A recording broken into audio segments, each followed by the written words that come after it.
people? This is Anthony with the Push 101. And on the other side, I have Christian Dean from the Push While Black.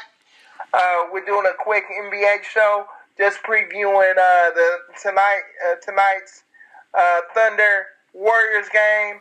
And this will be the part of the season where you'll see the Thor power, the Thor hammer of the Golden State Warriors. They're going up against all the major teams that they could deal with in the West. They just beat the Cavaliers by, I think, 35 points. They're going to play the Thunder tonight. That's going to be a win. And they play the Rockets Friday. So this will be where you actually see why Kevin Durant chose the Warriors over any other team. Okay. What up, people? It's Pussy Wild Black here. I'm going to let Ant drive the show because I've been encapsulated in football. So I'm going to let him get some points off. I'm going to bounce off some of his points. And he's going to he's going to run the point today. So, So, with that being said, we're going to see, what Kevin Durant's his basketball reason for leaving the Thunder. And you're also going to see the fact that Russell Westbrook, although very potent, he's going to wear down because he's basically going from a situation where there were 2 stars to being 1 star. And that's in today's NBA, you need more than one guy. Now, I have a question about OKC. Go ahead. Right now, they're in the playoffs. I think they're number 6.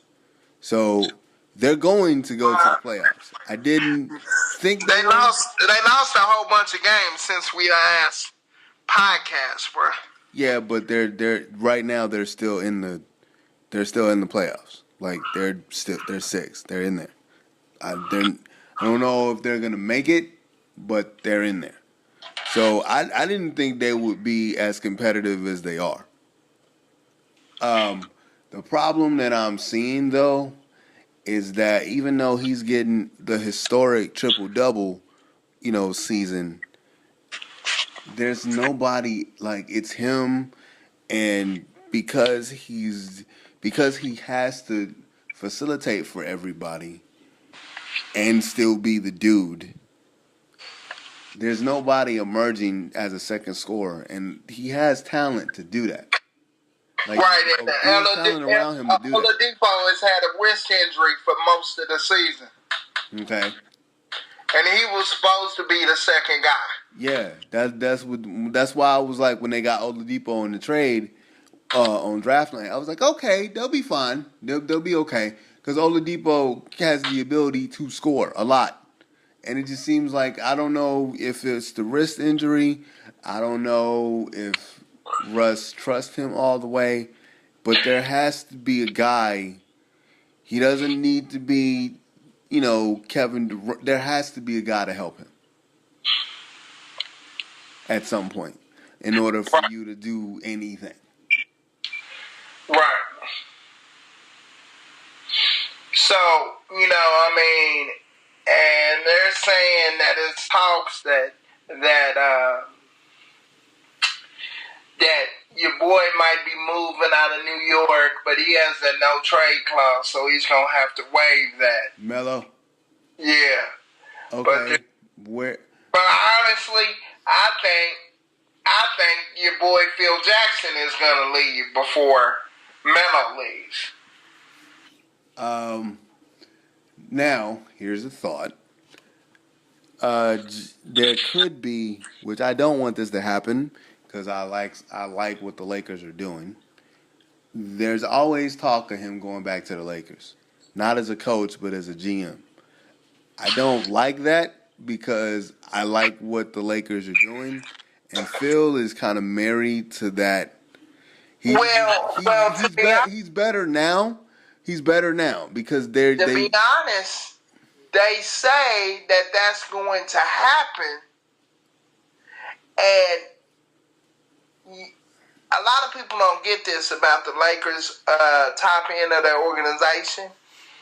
It's really Jeannie Buss, and Jeannie Buss is letting the brother run the company, and she's kind of getting ready to move her brother out.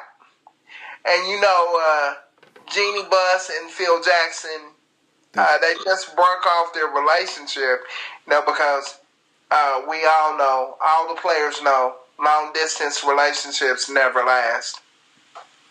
Even when you have a private jet, trust me. You speak from experience, sir? Well, I didn't have a private jet, but I had a credit card, and it still didn't work. Dang. But here we go. So, they say that she's trying to get stuff cleared so what's the name can come back. But, like Stephen A. Smith said, it was basically just a hornswoggle to get money from New York. They really say that he really was never committed to being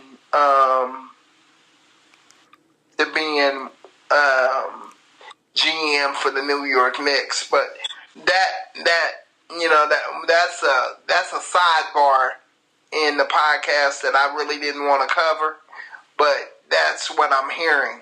I really hope that doesn't happen. Why? I'll tell you why. And what I was saying a few minutes ago, he's better now because he's letting Hornacek do his stuff. But here's the thing about that.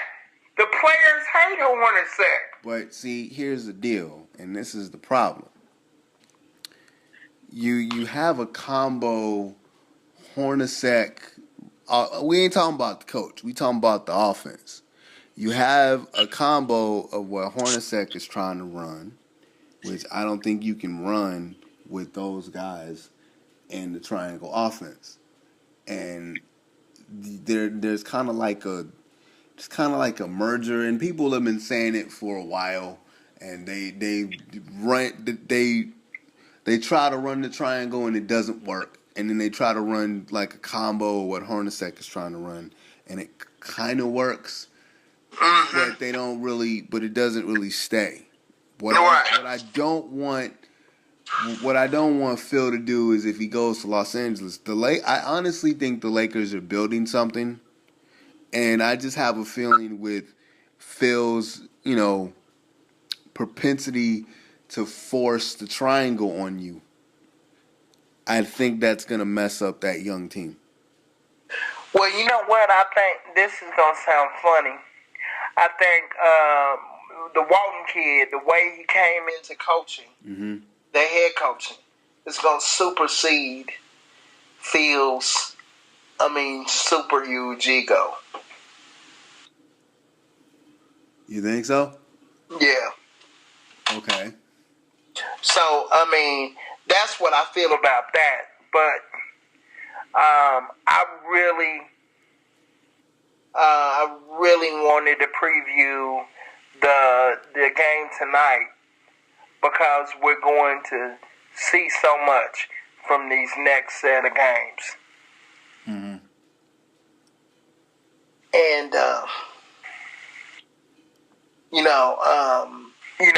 by the way, you can refer to one of our previous NBA shows where I spoke directly to Russell Westbrook, and it's also pretty funny.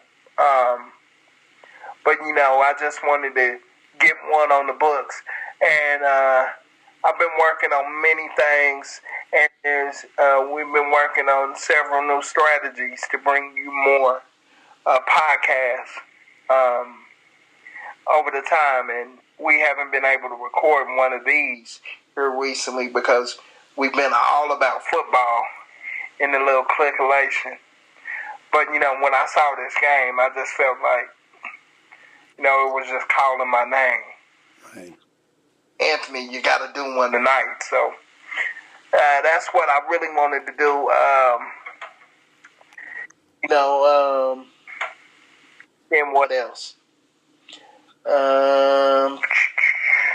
Nothing else that I can think of. I told you this one was going to be fairly short. Hey, it's fine, man. Like, so this has been the Pushing While Black featuring Christian. Rewind. What's your brand? No, I got it, bro. Okay. Let me do it. Okay. And this has been the Pushing While Black featuring Christian Dean. And this has also been the Push 101, aka the Pushcast. We ghost. Enjoy the next couple days of basketball, because you're gonna see the cream of the crop against the cream of the crop. By the way, a hidden gem for the night is the Rockets versus the Greek Freak and the Bucks. It's gonna be a great game. Triple doubles all around. Huh? And by the way, this is the last little piece of it. Clippers are imploding. Bro, that's what I was thinking of when we got time, Anthony. Okay. Trust me, we do. Wait a minute, let me do this real quick. This is the Push 101 and Pushing While Black. We're restarting again. Go. All right. You mentioned that last night, and we talked about it a little bit. We got a little bit of time because I know you wanted to keep it under a certain amount. Go into that, please, because I haven't been hearing this lately. Here's the situation. Everybody's talking about they might blow the Clippers up this season. Mm-hmm. Because what's the name has a thumb injury and Blake Griffin has a knee injury. Now, I don't know the particulars of either injury at this point, but they all seem to be very significant. And the Clippers have lost,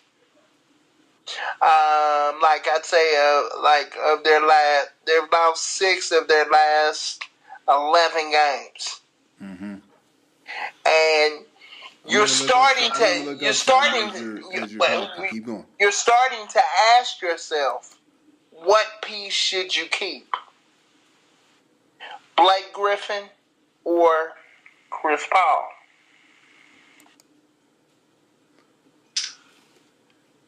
Neither. Well, neither. The window, Blake's injury prone. The window is closing. Neither. Well, a lot of people are saying that they would keep Chris Paul just for continuity in the organization. If you're gonna do, and I promise I'm not gonna go long. Don't do like the Bulls rebuild, where you do it halfway. If you're gonna do it all the way. There have been talks about Blake going to OKC forever. Yeah. I would see if that's a possibility during the trade deadline. If a team, like if an on the cusp team that's a playoff contender, or like they're trying to make it to the playoffs, or they're like a middle of the range, and you got some young pieces that you can give to a team that really are trying to make a push. Mm-hmm. You know what I'm saying? Like, go and do what you do. If you have an expiring contract, you know what I'm saying? Rondo, Bulls are trying to get rid of. Right. They need a point guard, right? So I think if you're going to build, if you're going to tear it down, there are some pieces that you can that you have that you can get. There's some teams that have some young talent that I think you can actually build some stuff with if you're going to do it. Right. Right. I mean, I don't know. I honestly don't know. The only team that I want to see stay together right now, the only two teams I want to see stay together right now are the Golden State Warriors and the Milwaukee Bucks. All the rest of them, they got flaws. Right. So, with that being said, that is just something we wanted to get in there. And I'm sorry that I didn't have the production together. It's been a while since I produced a show. You know what I mean? Mm-hmm. So, I appreciate you letting me have the reins. Let me get that out. One little last piece. I want to say congratulations to Bagwell, Tim Raines, and Pudge Rodriguez for getting into the Hall of Fame. And in 2 years, Barry Bonds and Clemens will be in because they're letting the guys in from that era.